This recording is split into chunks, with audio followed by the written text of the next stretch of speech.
Welcome to Woodbury Writes Podcast. I'm your host, Sandy Carlson, and I'm here today with David Bibbey of Woodbury, who is my predecessor as Poet Laureate of our hometown. Welcome, David. Thank you, Sandy. And I have to say, I'll give you a future to live into. Being Poet Laureate Emeritus, as far as it seems to me, sounds very fancy, and I don't have to do anything. And good for you for picking up the mantle. And you're doing such a sterling job. I see you all over the map, and that's fabulous. In a good way, not like all over the map, but in a good way. So thank you for inviting me. It's great to have you here, and to finally catch up and have a conversation from the passing of the pen 2 Octobers ago. Yeah. So why don't you tell us about yourself as a writer? I think the first thing to say is I never identified as a writer. So looking back, I realize I was and always was. I loved words and was moved, touched, and inspired by them often, and still am. Mm-hmm. I had an incredible English teacher in my high school, and I think that's probably what really had me see that I had an ability. And it was actually his wife. He was married to a French lady. And he once said to me, and I think it probably really resonated for me, and I thought, cool, I have an audience, that when he got to marking my work, and I did advanced English literature, and I also did French literature, when it got to my creative writing, he would pass it over to her, Françoise was her name, and she enjoyed my writing such that she would say, let me read David's. And when he told me that, it was I had an audience. I was writing for someone. I literally would think, I'm really working on this. You know, maybe it was a technique that he did to wake me up. I don't know. I don't think so. Anyway, John Barber is his name, and he lit up my interest in writing. And in high school, in A-level English literature, I loved William Blake, Tales of Innocence and Experience, Stories of Innocence and Experience? Songs of Innocence and Experience, William Blake. Chaucer's Tales, Shakespeare, somewhat. And I guess the rhyming couplets of Shakespeare were, from a poetry point of view, interesting to me. And I acted at school. I wasn't great. I did one particular part, and that, again, was kind of actually, I can do this. And that was Fourth Tempter and Fourth Night in T.S. Eliot's Murder in the Cathedral. I actually performed it twice, once in high school, then once later, which was really great because I'd learned the lines and I had to redo it again. So it was just perfect. One learning for two performances. So I think that's what sort of got me going as a writer and had me say, well, okay, I can do this. But most of all, Paul Simon. And I know, he's not known maybe as a writer, but I learned to play the guitar from when I was about 12 years old. And the songs that I ended up choosing to really get going with, little did I know how some of the chords are so complicated, were Paul Simon songs. And I got Paul Simon's songbook and discovered, wow, there are these chord windows and the graphic of it is above the words. And I was a choral scholar. I was head scholar, choral, head treble in my prep school and choral leader, and sang things like Allegri Miserere. But what I really loved doing was singing other songs. And I remember there was a singing competition, rather ironically, where although I won a cup, it was the only thing I ever won. I was never any good at sports or anything else. So I won this singing cup, but I remember the notes were, try and avoid Americanisms, that my voice was sounding less classical and straying into American. Well, it was no surprise I was singing Paul Simon's songs in any time I had possible to play guitar and sing those. That's what I was choosing to do. So, and then I married an American and I ended up living in America. So boo-hoo you, judge. I did it anyway. So it was Paul Simon's songs that got me into poetry. That's interesting. You've gone from Chaucer to Blake to Paul Simon. And got married along the way. That's terrific. While you were learning to play Paul Simon's music, were you also writing at the time or trying your hand at some lyrics? Yep, I thought I was going to be the next Paul Simon. That's what I was striving for. I wanted to be a singer-songwriter. And I'll now fast forward. It was a nice segue to step us through some time. And my kids in their prep school in the UK had a lack of musical instruments. like, violins and things. And we as parents met over a glass of wine and a parent-teacher thing. And we said we should do something to do a fundraiser so that we, organize and get.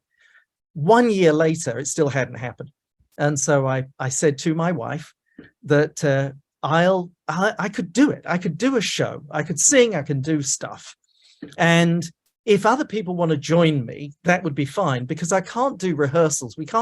I can't spend lots of time getting together. We were very busy, but I could just put something together, show up, do it, and we'll call it a show. And I said, the only trouble is it's all going to be me. And I said, but actually we can sort of make a funny of that. And so I called it Mostly Me. So right from the get-go, I was already acknowledging, yes, it was going to be mostly me. Anyway, I sang songs, and we did have other people. So they were sort of fill-in acts that cropped up to give me a break. It was a terrific success, and it had me really enjoy doing a whole one-person show. And what came out of it was the songs that I'd written and sang were well received. But what was really more powerful for many people who said afterwards, wow, your songs are great, but your poetry is spectacular. So I thought, wow. And I realized that most of my songwriting, I would always fall foul of wanting to say something in a song. So the song would drearily drag on into a ballad. And it was poetry I was writing, and I was trying to shove it into a song. And so I started thinking, well, yeah, actually they work as poems. And I then started writing standalone poems. And it really wasn't until then that I was doing many of them. I wrote a few. They're usually comedic, but I really started getting into just dropping the song part of it and concentrating on writing more poems. So that was the sort of shift. All right, maybe I'm not so much a singer, maybe I'm more of a performing poet. And that's really what I would describe myself as, is a performing poet. In the UK, was there then at the time an audience for performed poetry the way there is now? There's such a preponderance of open mics, whether they're online or in person. There's a place for people to bring it. Was it there, or were you a trailblazer?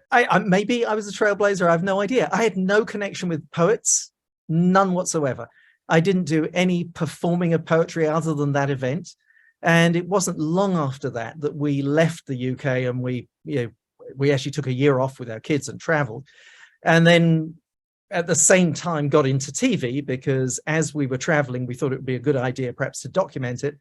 Reached out to a TV company who took up the idea and did a 6-part series of parents and their kids having a family gap year, which is what I called it, although they called it My Family's Crazy Gap Year. And it was that got me into TV and hosting All Things Connecticut, and then producing for PBS and a national show here in Westport, which is where I am right now. So I have no idea if performing poetry was a thing then. But when we got to the US, there is a library, ironic given I work at the Westport Library.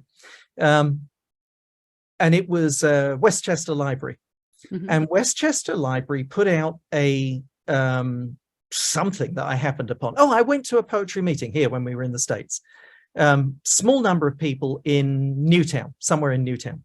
And I heard that there was a poetry meeting that one of them was going to perform at in Westchester. I can't remember the guy's name, but lovely guy. He said, you should come. And at the stage where we arrived in the States, any kind of you should come or you should do this, I just went and did it. All different kinds of things, but I thought, well, I'm interested in poetry. I'll go to this thing in Westchester. I had no idea what it was about, other than they were doing poetry. It was a bigger venue, and it was his hometown. So I got there, and when I was greeted at the desk to sign in, it was, do you want to perform? I said, sure. And they said, do you want to do the slam, or do you want to do just a performance? And I said, well, what's the difference? I had no idea. And they said, well, the slam is like a competition. And I said, yeah, why not? So I did the slam. I won it, which was just ridiculous. To make it even more ridiculous, the guy that invited me there said, well, you just won our poetry slam. He said, do you know what that means? I said, I have no idea. He said, well, what it means is you can go to the nationals if you just turn up and perform here. He said, and we would have you on our team. So it was a team of 4 people. And I have to say, I didn't do it. It was just one of those things. It was busy time and I just didn't do it. But it was cool. It was fun. And I still wasn't relating to myself as a real poet. I sort of don't now. Both of them were, well, maybe one of them was more serious and one was funny. And so I kind of feel, I'm getting over it. I have felt that being funny and performing isn't as worthy as being a poet that leaps just off the page. But I do have poems in both, readable poems that I think people get powerfully now, as well as performing. But I would say I was more performing at that time. Anyway, so I became a slam poet winner, much like TV. Becoming an Emmy award-winning TV producer wasn't really on the cards. My background was corporate asset finance. So I guess doing something that hasn't been done before by me, I find that real fun and a challenge. And I've always, it seems, looking back, as I have more probably to look back at than I have to look forward to, it's a bit of a pattern. I will do something different and go for it fully and figure out, the distinctions involved. And here we are. Yeah. David, how do you go from corporate asset finance to a creative adventure with your family that took you in a totally different field? How do you account for that shift? There was actually one business in between corporate asset finance, which did segue into what I do now. And that was smart home technology. So my wife's business, so I joined her in that business. And we did more than 1,000 homes and installed smart home technology, which is an oxymoron. There really isn't smart home technology. It's getting better maybe, but we would put in the wiring infrastructure into homes for the top 5 builders in the UK and put then the technology that would hang on the ends of that wiring. So data technology, video technology, security, telephony technology. So all of those things, that led me into having an understanding of that technology. And then, well, actually the leap that you're saying is somewhat unimaginable from finance to creative. I was always creative. I was doing singer-songwriting while doing that. And I was also creative in that marketing of a business is creative. And it was my business. I did it. And I was a front of house person in my business. So I was a keynote speaker on the subject of corporate finance and entertained people in the process. I mean, it was one of the things that did well for me was, without going into that business, it was so long ago, but I would work extemporaneously. I would speak extemporaneously. I rarely had a scripted thing to produce and deliver. Obviously, there was technical stuff that I had to have people understand. So I had slides. But what I said was not from notes. So I was always a performer. That's my point. Performed singer-songwriter, performing as a person front of house in a business. It's not that big a difference, really. I'm glad you sort of elaborated on that. And I hope our listeners see the significance of it, particularly young listeners, to see the overlay. We so often think there's STEM over there and the humanities over there, and yet not at all.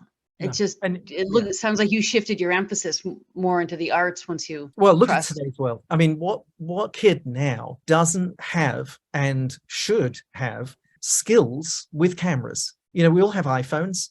Even if you're just going for a job interview, your presentational skills are really critical. During COVID, we quickly learned that interviews really had to be virtual, and some people only got to meet their bosses when COVID finished.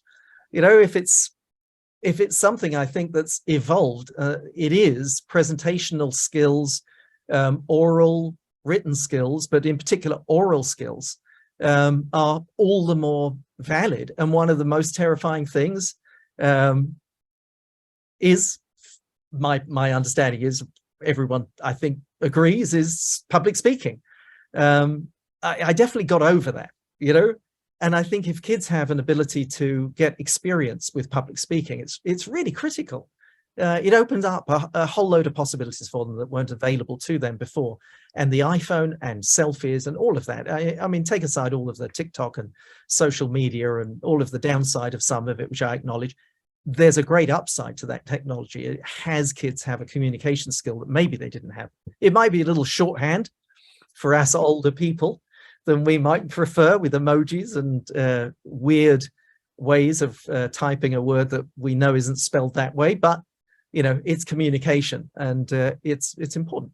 As I'm listening to you talk about the different places or different fields in which you've worked, and also the different places where you've lived and explored your creativity alongside pursuing technological developments, to what extent is place important in your writing? Does being in a certain location take on any kind of significance in terms of your creativity?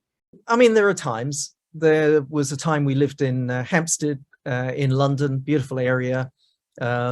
And it was when my wife, her name being Mary Douglas Bibbey, Douglas being the name she goes by. So if I say Douglas, that's my wife. She was an expatriate director of a multi-billion-dollar company living in the UK as expat when we first met. We lived in Hampstead, and it was a fabulous corporate provided apartment. And it was before we were married. And so that definitely had a place, and it's called Remember Hampstead. So that poem is very personal to us because all of the things that are in the poem are snapshots. Snapshot of the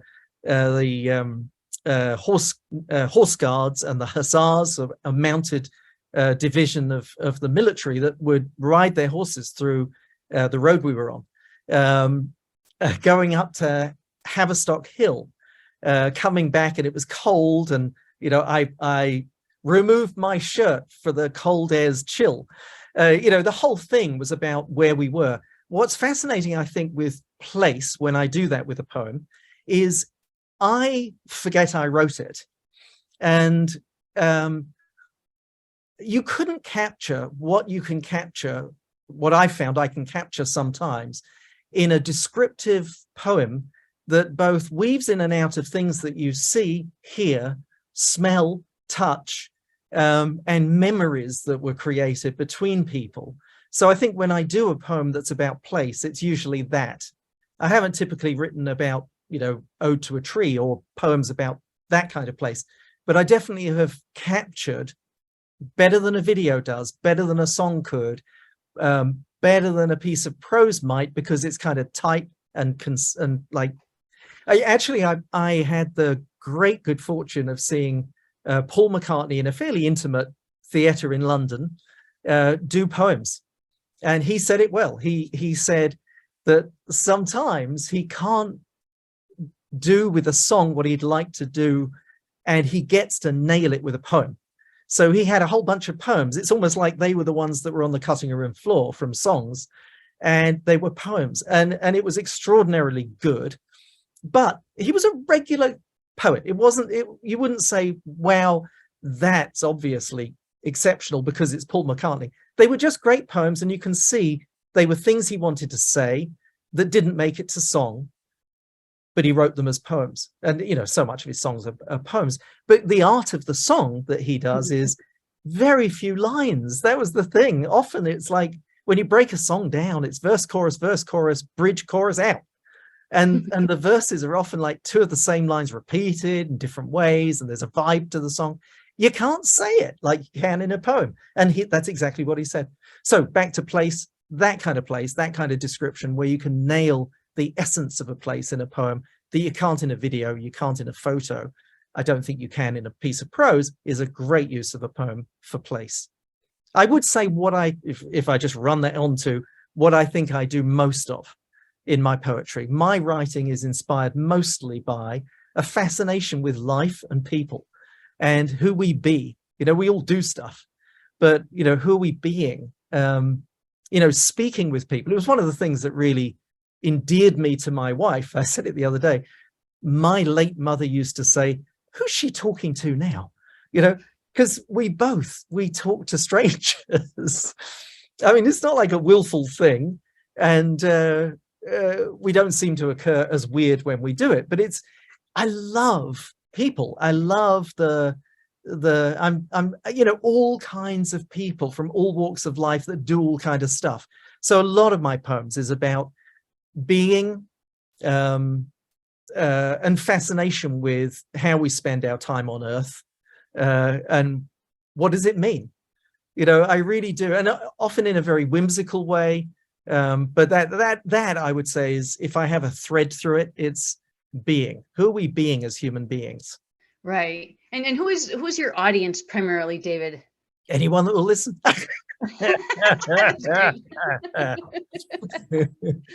It's who's my audience? It's a valid question, actually, because you know what's funny is and that's what I do. I quip when I get nailed with a question, and it's a great question for me. Who is my audience? To me, whenever I write and whenever I host, I mean, the biggest gig I did was hosting UConn Centennial for their engineering school, 750 people in the room. And I was introducing the state governor, the president of UConn, the president of the engineering college, and Jeff Skunk Baxter, the founding member as a guitarist of the Dooley Brothers and Steely Dan. So it was a big gig for me. I was quite nervous about it. And what I do whenever I host is any size, any scale, AAW, Arts Alliance of Woodbury, anything I do more preparation than might be presumed, given I don't use notes. And my wife will tell you, I think a lot about things I could say. I think about even more the things I shouldn't say. And I always say a good evening is when I don't say the things I thought of that aren't the things to say. That makes for a good evening. It's what I don't say. But I identify with who's in the room. I visualize. It's not like a technique from some, management book. I definitely visualize, how will that be received? And I literally, if I know it's, like UConn, I visualize, well, who's going to be there? Who are the people that are going to be there? And I kind of gear myself towards that. With poetry, it's different. I'm not writing it for the audience. I don't expect anyone to listen. But I am, I suppose, writing it for my kids. I'm writing it for people to get value out of what maybe I feel like I've had insight to. And I write it for people who want to join me in the inquiry. That's it. I mean, my audience is definitely one that I visualize whenever I'm writing something. I think of, well, how would people engage with my thought about this? So I'm not writing to entertain or writing to make people laugh or writing to have people be, but I'm definitely writing from my soul, but mindful of what would other people have to say about this? So I'm kind of wrestling with it with an audience. And then when I do deliver to an audience, how it's received, that feedback loop is incredibly special and valuable. And I feel if I move, touch, inspire, maybe have people pee their pants laughing, whatever it is, that occurs when I'm performing the poems is something I get a huge pleasure from, not in a go me sense, but a visceral connection, making that connection. And I was a shy little kid. So I think probably making that connection was always something I was drawn to having as a when I used to sing as a 10-year-old boy treble, head chorister, I was terrified and shy. People would say, why aren't you saying anything? Or you're quiet, the worst thing you can say to a little kid. But if I sang, I had a job to do and it gave me a connection. So probably it stems from that. Wow, we're getting a bit heavy here, but there we go. It probably stems from that. I was shy. Making that connection was important. I got to do that through performing. And guess what? I keep performing. In fact, I would say the biggest breakthrough I had was when I unhooked myself from the need to perform and in a more relaxed way was able to connect with people rather than give them the David Bibbey show. And I think poetry, and speaking with anyone, I sometimes, on a good day, get myself out of the way and listen more than talk. That's great. And this conversation in my mind takes me back to your English teacher's wife and the pleasure she derived from it. And I'm going to infer that your teacher must have enjoyed it quite well too, to pass it along to his wife to share, It's a really powerful gift to give a student, to tell them that they're a valued creator of ideas and a communicator, and that's terrific. I did know him after I left high school. We actually sang in an adult choir, like an adult choir, meaning we were adults, not an adult choir Got it. where we sang naked or anything like that. You know. Anyway, I wasn't going there, David. It's where my mind goes. You see, now if I were hosting, I would have words probably from someone from the audience going, that was not okay that you went there. You know, it's what I don't say. So what I did, you know, have time with him after high school when we were singing, but I have had a long period of time without any connection. But I did write to him, and I've actually found his wife on Facebook, funnily enough, and said exactly that, what a contribution he'd been, and that, you know, I'd won an Emmy. You know, guess what? I'm poet laureate of a town in America. You know, I kind of caught him up with, and I credited him in a large part with my inspiration for that. Why I was grinning when you were saying that, though, is I failed my exam. Oh. My English literature side of things. I found myself in an English literature class at advanced level, and I didn't like critiquing other work. I liked writing creatively. And I didn't know English A-level was all about the literature. And I double whammied. I did pass my French literature, but that was the same thing. It was Madame Bovary and Maladie Misanthrope and Actualité Française, and it was all critique. It was nothing in terms of creative writing. Mm-hmm. So yeah, there we go. I mean, you could, and when I did creatively write, it would be what I thought about a book, not what was generally held as what there was to think about that book. And that's not a good way to go if you want to pass the exam. You know, I had my opinions about what the book said and how it was written, and they weren't shared clearly. Yeah, those experiences can crush the life out of reading, unfortunately, right? There's this is the received wisdom, and fair play to you for following your own path. David, could we bring our conversation to a close with you sharing something that you've written? Yeah, the lines that had me get, I won't do the whole poem, but I'll do some lines. What had Sue Peel at Woodbury Library consider, yeah, I'd make a good poet laureate, were lines that I wasn't particularly able to bring to mind, but my wife did. And she loves those lines. So she thinks they're the I won't build it up anymore. But the lines are, the clock on the wall doesn't tell us time at all. It's a laugh a minute until the seconds they fall, and we sweep them away into memories we call yesterday. That's a little snippet. Nice. And those lines from that poem, which is No More Tomorrow, that was a song that got shifted to a poem. And, you know, the whole poem is quite long, and it's why it didn't really work as a song, but it worked as a poem.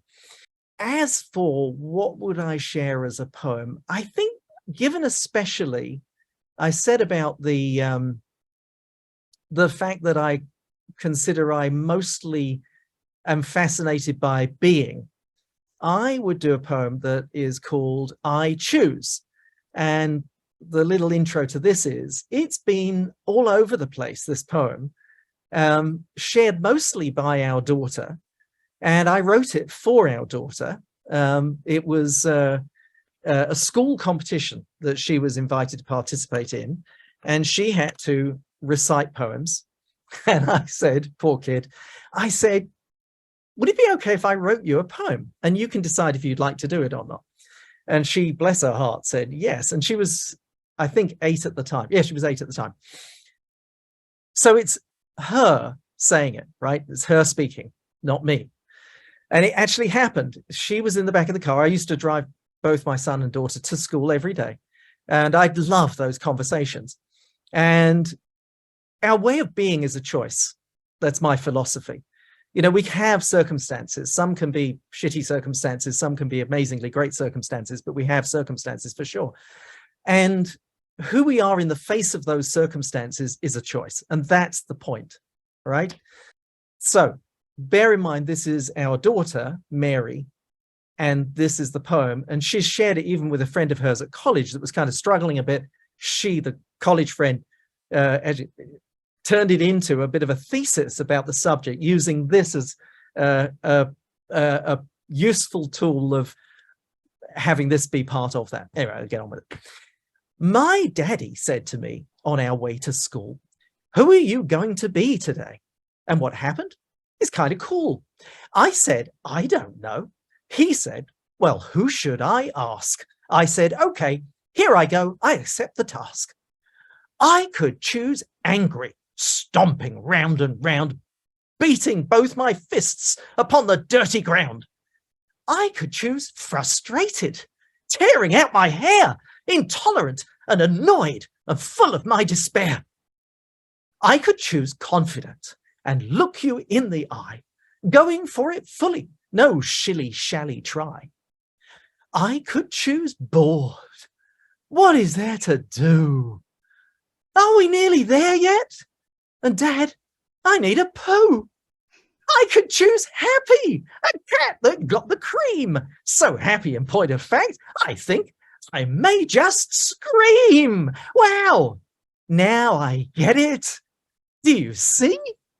At any moment, who I am being, it's up to no one else but me. Oh, that is great. Oh my goodness. Thank you, David. You're very welcome. And thank you for joining me today on Woodbury Writes. It's been a real pleasure to talk writing, literature, performing, family, and being with you. Thank you so much. Thank you, Sandy. You are a treasure. Go poet laureates everywhere. That's right. Thank you.